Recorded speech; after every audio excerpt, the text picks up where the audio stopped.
नमस्कार मित्रांनो, माझं नाव योगेंद्र साटम. स्वागत आहे तुमचं माझ्या या नवीन व्हिडिओवरती.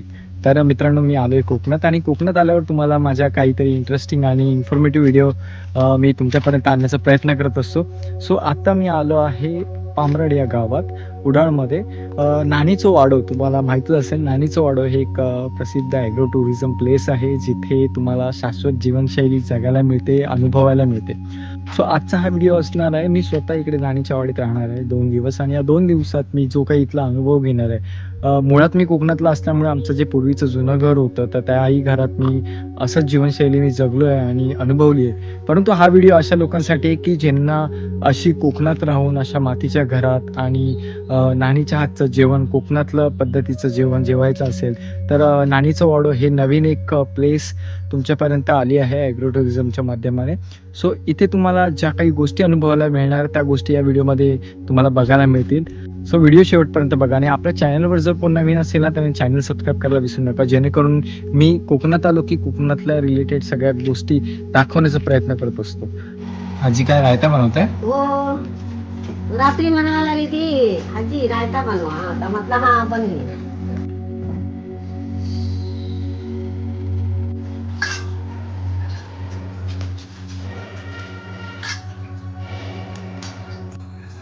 ती म्हणता नाही हो जिवाड असा. म्हटलं नको जिवाड असला तरी मारूया. माका मारूनच गेला.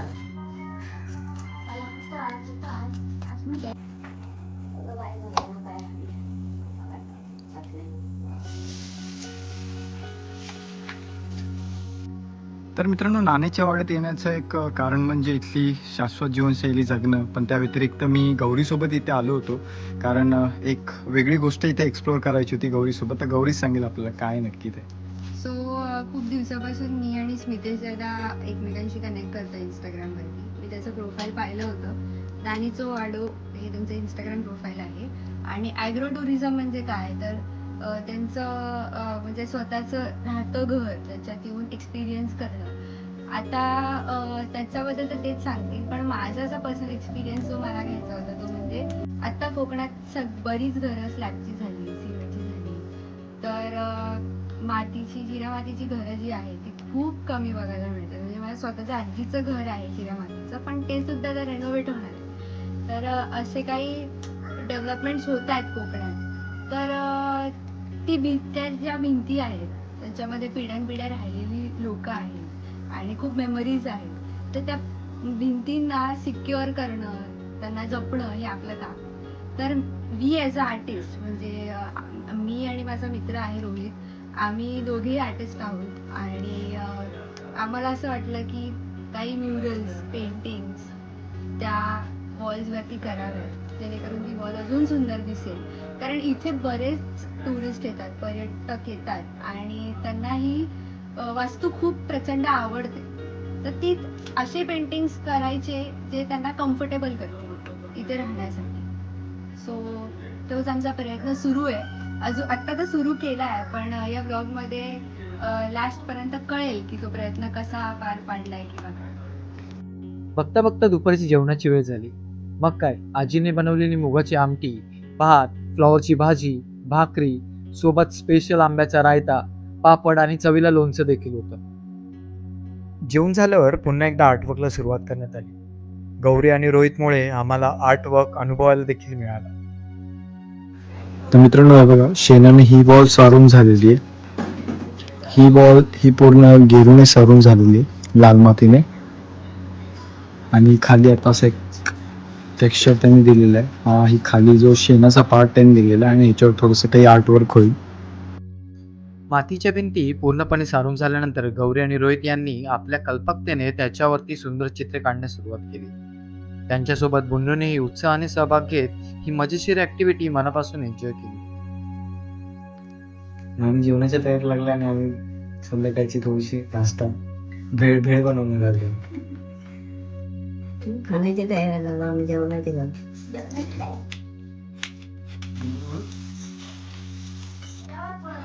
म्हणजे भेळ बनवताना काहीतरी चुकतं असं वाटत होतं. छान हँडल असं तर कैऱ्या टाकते म्हणून लगेच जाऊन आम्ही कैऱ्या घेऊन आलो.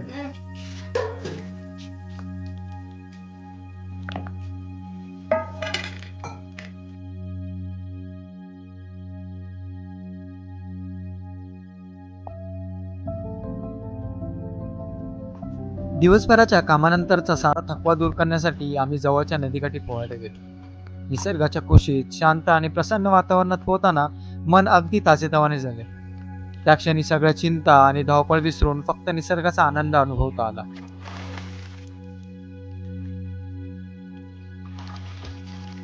तर आता रात्रीच्या जेवणाची वेळ झालेली आहे आणि हे बघा आज काय केलं नानीने केलं शेंग आणि बटाट्याची भाजी. त्याचबरोबर दुपारी जी भेळ आम्ही केली संध्याकाळी तेव्हा कैऱ्या काढले होते त्याचे आपल्या कैरीचं मस्तपैकी असं खिरमट बनवलेलं आहे आणि आपली डाळ आणि भात आहेच.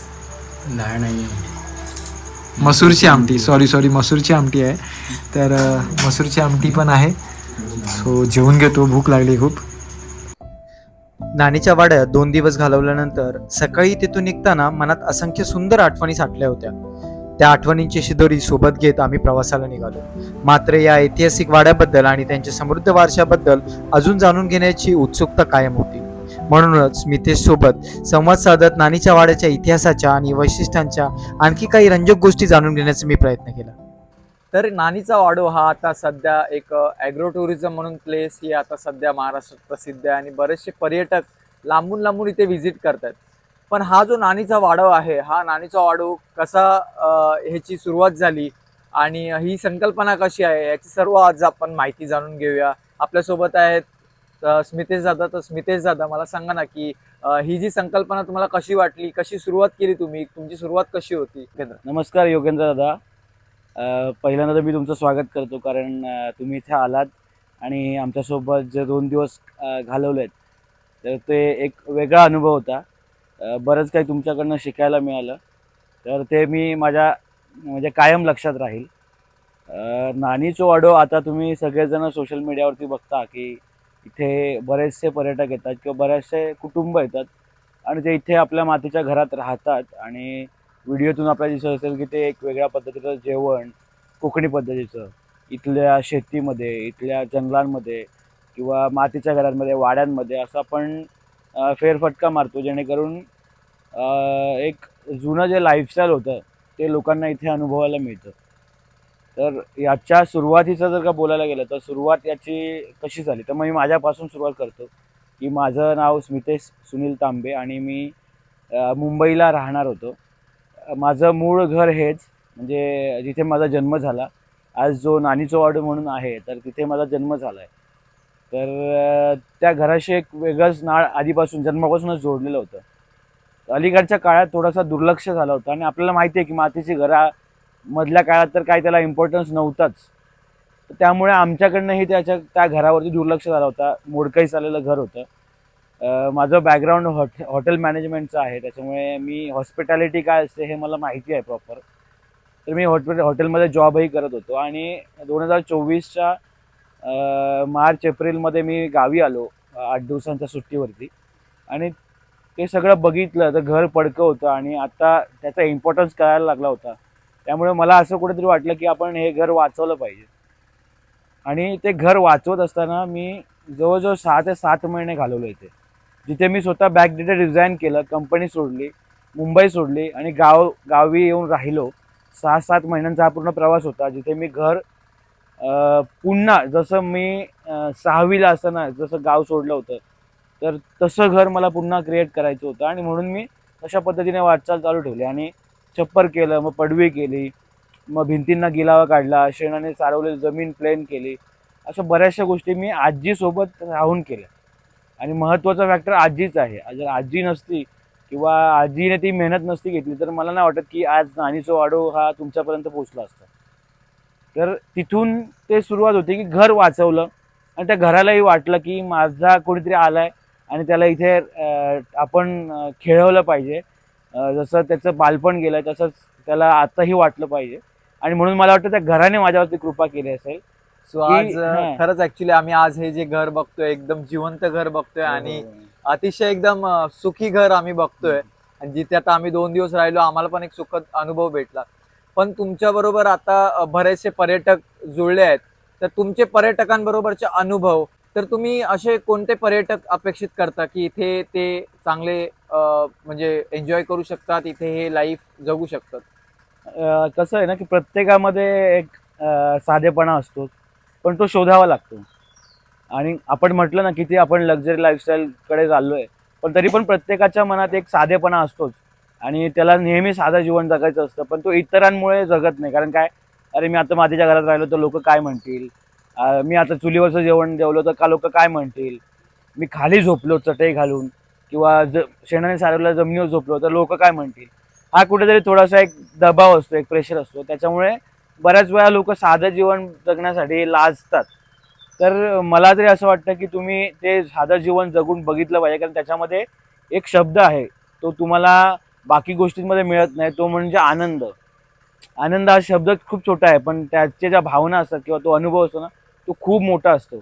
त्यामुळे मला वाटतं की साधेपणात जगणारी माणसं आहेत ना, ही इथे खूप आनंदी राहू शकतात. मला असे अनुभव आहेत की लोकांनी एक दिवसाचं बुकिंग केलं आहे, पण 3-3, 4-4 दिवस राहिलेत, 8 दिवस राहिलेले लोक आहेत. मुळात अशा लोकांनी इथे आलं पाहिजे ज्यांचा एक काळ होता, त्यांनी मातीचं घर राहिलंय आणि मातीच्या घरात त्यांनी अनुभवलंय सगळं काही. आणि मधला एज आहे ज्यांनी हे सगळं काही पाहिलंच नाही, म्हणजे आताची पिढी, किंवा त्यांना पुढे काय बघायला मिळणार नाही, तर त्यांना म्हणून अनुभवण्यासाठी म्हणून पण लोक इथे येऊ शकतात. त्याच्या व्यतिरिक्त काही माणसं अशी असतात जी जगावेगळी जगतात. म्हणजे नॉर्मल माणूस आपण जे जगतोय ना, काम, नोकरी, सगळं काय फॅमिली, पण काही माणसं आहेत ही जगाच्या वेगळं जगतात, म्हणजे निसर्गात जगणारी माणसं आहेत. म्हणजे काही लोकांना सापाचं वेड असतं, काही लोकांना झाडांचं वेड असतं, काही लोकांना पक्ष्यांचं वेड असतं, काही लोकांना फक्त जंगलात राहायला असं एक निवांत जागा लागते. तर अशा लोकांसाठी हे मोस्ट प्रिफरेबल आहे. म्हणजे तुम्हाला एखाद्या नवीन गोष्टीचा शोध लावायचा असेल किंवा स्वतःला शोधायचं असेल तर नानीचं वाडो हे तुमच्यासाठी एक बेस्ट ऑप्शन आहे. तर तुमच्याकडचे अनुभव तर मला ऐकायला खूप आवडेल, परंतु मला तुमच्याकडे आता बरेचसे पर्यटक येऊन गेलेत, म्हणजे ऑलमोस्ट तुम्ही सांगितल्याप्रमाणे इकडे 100 ते 150 लोक तुमच्याकडे पर्यटक येऊन गेलेत. तर मला एक मोजके पर्यटक सांगा की जे तुमच्या आठवणीत राहिलेत आणि त्यांनी म्हणजे काही वेळेला आता तुम्हाला माहिती आहे की तुम्ही जसं सांगितलं इथे की लाईट्स नसते, तर अशाही परिस्थितीत तुमच्याबरोबर सपोर्टिव्हली राहिलेले आहेत. बरेच असे जण आहेत, म्हणजे प्रत्येकाच असं झालेलं आहे. प्रत्येकामध्ये काही ना काहीतरी अशी एखादी आठवण झालेली आहे की जी आम्हाला म्हणजे आयुष्यभर लक्षात राहणार आहे. म्हणजे तो माणूस आमच्या लक्षात राहतोच. म्हणजे सगळेच जण सगळ्याच फॅमिलीसोबत होतं. म्हणजे कधी समजा आता पावसाळा चालू होईल तर बॅकअप नसतं, लाईट जाते. एक आता रिसेंटली फॅमिली आली होती, तिचा 1 वर्षाचा मुलगा होता आणि नवरा बायको आणि मुलगा, आणि दुपारच्या वेळेला पाऊस पडला, लाईट गेली. पण ओव्हरऑल आम्ही सगळा दिवस घालवला. दुसऱ्या दिवशी सकाळ उजाडली, जाताना लाईट आली. तर त्यावेळेला त्यांच्या तोंडातून हेच होतं की लाईट गेली ना आम्हाला चांगलं वाटलं, गरम तर होतच नाही, ते थंड वाटत होतं. आणि दुसरी गोष्ट म्हणजे ना, लाईट गेल्यानंतर गावाकडची माणसं जे जगतात ना, ते बत्ती लावून आणि ते अंधारात थोडंसं असं एकदम थोडं मंद लाईट असते आणि त्याच्यावरती आपण ते जेवण करतो सगळे एकत्र मिळून, आणि ते रात्रीचं वातावरण हे सगळं त्यांनी एन्जॉय केलं. अशी बऱ्याच फॅमिली आहे. म्हणजे मला तर असं कोणाला असं काही बॅड एक्सपिरियन्स आला असं एक पण झालेलं नाही. सगळे एक्सपिरियन्स सगळ्यांचे बेस्टच होते. म्हणजे सगळ्यात, आणि याचा रिझल्ट केव्हा कळतो की एखादी व्यक्ती आपल्याकडे जेव्हा राहायला येतं ना, तर ती आपल्यासोबत जेव्हा नातं जोडते ना, त्यावेळेला त्याचा रिझल्ट आपल्याला कळतो. म्हणजे माझा फीडबॅक तर हा आहे की आमची नाती जुळतात आणि ती नाती अशी कायम पुढे राहतात. तर त्यामुळे तो माझा फीडबॅक किंवा तो माझा रिझल्ट आहे की इथे लोक येऊन राहिलेत आणि त्यांच्यामध्ये आणि आमच्यामध्ये एक संबंध जुळले, ते नात्यामध्ये पण जुळले. आणि आता आम्ही रेग्युलरली एकमेकांशी बोलतो, एकमेकांची विचारपूस करतो. माझ्या आजीला बऱ्याच जणांना गिफ्ट आणतात, तिला काहीतरी खायला आणतात, आजीचे लाड करतात, जाता येतात तिच्या पाया पडतात. आणि ज्या घरामध्ये कोणीच बसू पण शकत नव्हतं, असं मोडकं चाललेलं घर होतं, तर त्या घरामध्ये आज जवळजवळ 100-150 पेक्षा जास्त फॅमिलीज राहून गेल्यात. म्हणजे कुटुंब राहून गेलेत, फक्त माणसं नाही, ते 100-150 कुटुंब. तर हे ट्रस्ट आणि या सगळ्या गोष्टी कमवणं खूप माझ्यासाठी एक थोडा खडतर प्रवास होता, पण आता खूप सोपं झालंय. आता ज्यांना ज्यांना असं कुटुंब बनवायचं आहे, आमच्यासोबत, माझ्यासोबत, नानीसोबत एक वेगळं नातं जोडायचं असेल, तर नक्कीच त्यासाठी सुद्धा तुम्ही नानीच्या वाड्यात देऊ शकता. बरं, हा राहिला सर्व नात्यांचा भाग आणि इकडच्या तुम्ही अनुभव देता त्यांचा भाग. पण एक ऍक्च्युअल रिसॉर्ट चालवताना, हे रिसॉर्ट नाही म्हणता येणार, पण हे जो काही तुम्ही एक छोटासा एक बिझनेस चालवलाय, तर हा जर चालवताना तुम्हाला इथे बऱ्याच अडचणी आल्यात, पण सध्या इथे तुमच्याकडे किती रूम्स अवेलेबल आहेत किंवा तुम्ही किती लोकांची सोय करू शकता ऍट अ टाइम? आपलं हे याला आपण रिसॉर्ट हॉटेल असं काही म्हणत नाही किंवा म्हणूही शकत नाही, कारण तिथे तेवढे सर्व्हिस आणि अवेलेबिलिटी देणं खूप कठीण असतं. आपला एक होमस्टे आहे. होमस्टे मध्ये त्याला आपण असं म्हणू शकतो की सस्टेनेबल लिव्हिंग हाऊस, किंवा आपण असं म्हणू शकतो की कम्युनिटी लिव्हिंग आहे, ज्याच्यामध्ये एक म्हणजे समाज म्हणून आपण एकमेकाला मदत करतो, एकमेकासोबत राहतो आणि ते सगळं काय अनुभवतो. तर त्याच्यामध्ये हे मातीचं घर आहे, हे आपण एक टाइमला एका फॅमिलीला अकोमोडेट करतो. याच्यामध्ये 10 ते 12, 12 ते 15 अशी माणसं राहू शकतात. तर याच्यामध्ये कम्फर्ट झोनचं जर बघायला गेलं तर bed, extra mattress, toilet, bathroom, western आहे, अंघोळीला थंड गरम पाणी, अशा बेसिक अम्युनिटी ज्या तुम्हाला गावी आल्यावरती लागतात तर त्या आपण देतो. आणि चुलीवरती तापवलेलं पाणी असतं अंघोळीला, त्याच्यामुळे तो एक वेगळा अनुभव असतो नेहमीच. तर ह्या बेसिक कम्युनिटी आपण इथे आतमध्ये देतो. त्याच्या व्यतिरिक्त आपण इथे कोकणी पदार्थ म्हणजे सीझनल, आता पावसाळा चालू होईल तर जे नॉन व्हेजिटेरियन असतील त्यांच्यासाठी खेकडे, चढणीचे मासे, जे व्हेजिटेरियन असतील त्यांच्यासाठी तर म्हणजे जंगलात मॉल उघडलेला असतो, म्हणजे रानभाज्यांचा, म्हणजे अळू आहे, टायकळा आहे, भारंगीची भाजी आहे, शेंडवलची भाजी आहे, असं बऱ्याच भाज्या ज्यांची नावंही घेता येणार नाही. आणि हे मी गेल्या वर्षी अनुभवलंय, म्हणजे मलाही माहीत नव्हतं, पण मी रानातल्या भाज्या काढल्या आहेत, त्या घेऊन आलो, घरी बनवल्यात आणि त्याची चव आहे ना ही अप्रतिम आहे. म्हणजे कोणी जाऊन तिथे ते पेरल्या नाहीत, कोणी जाऊन तिथे खत मारलं नाही, आपण स्वतः तिथे गेलो पावसात मस्त वगैरे भिजत आणि ते काढले, घेऊन आलोय आणि मिनिमम इन्ग्रेडियंट्समध्ये ते बनलंय. तर ही खाद्य संस्कृती जी आहे ना ही आपण इथे प्रमोट करण्याचा प्रयत्न करतो. पिठी भात असू द्या, किंवा आता उन्हाळ्यामध्ये आम्ही आंब्याची कढी, आंब्याचा रायता, फणसाची भाजी, हे सगळं आपण इथे येणाऱ्या पर्यटकांना खायला घातलं, जे तुम्हाला रेस्टॉरंटमध्ये कुठे मिळणार नाही. आपल्या घराकडे अशा गोष्टी आपण खायला देतो. म्हणजे तुम्ही एका ठिकाणी इन्व्हायरमेंटल म्हणजे निसर्गात राहता सुद्धा आहे आणि निसर्गातून जे मिळतंय ते तुम्ही खाता सुद्धा आहे. मला नाही वाटत याच्यापेक्षा समृद्ध आयुष्य काय असू शकतं, किंवा याच्यापेक्षा समृद्ध आनंद वेगळा कुठला काय असू शकतो. तर हा आनंद तुम्हाला जर घ्यायचा असेल तर नानीचं वाडो ऑप्शन पण नाही. मला आता एक शेवटचा प्रश्न आहे की समजा इथून गेल्यानंतर नानीला मिस केलं, तुम्हाला मिस केलं, हे घराला मिस केलं, महत्वाचं म्हणजे खाद्यपदार्थ. जर खाद्यपदार्थ जर घरी टेस्ट हवी असेल तर तुमच्याकडनं आम्हाला काही मसाले किंवा काही अशा गोष्टी. हो हो, म्हणजे आता कसं आहे की आपल्याकडे ह्या भागात तरी कमर्शियल शेती होत नाही, पण तरी सुद्धा आमच्याकडे इनफ असतं आम्हाला पुरून कोणातरी देण्याइतकं.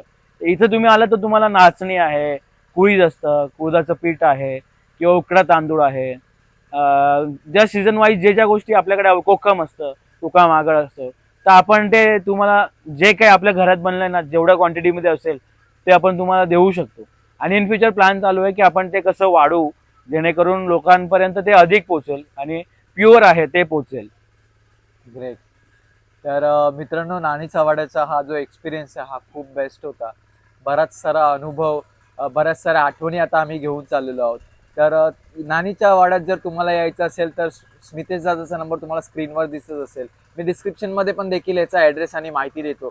तर तुम्ही नक्की एकदा व्हिजिट करा. तुम्ही कुठल्याही सीझनला या, तुम्हाला इकडे प्रत्येक सीझनला वेगवेगळा अनुभव, वेगवेगळे खाद्यपदार्थ खायला मिळेल आणि त्याचप्रमाणे नानीचं प्रेम देखील मिळेल. तर भेटूया अशाच नवीन इंटरेस्टिंग व्हिडिओमध्ये. तोपर्यंत बाय.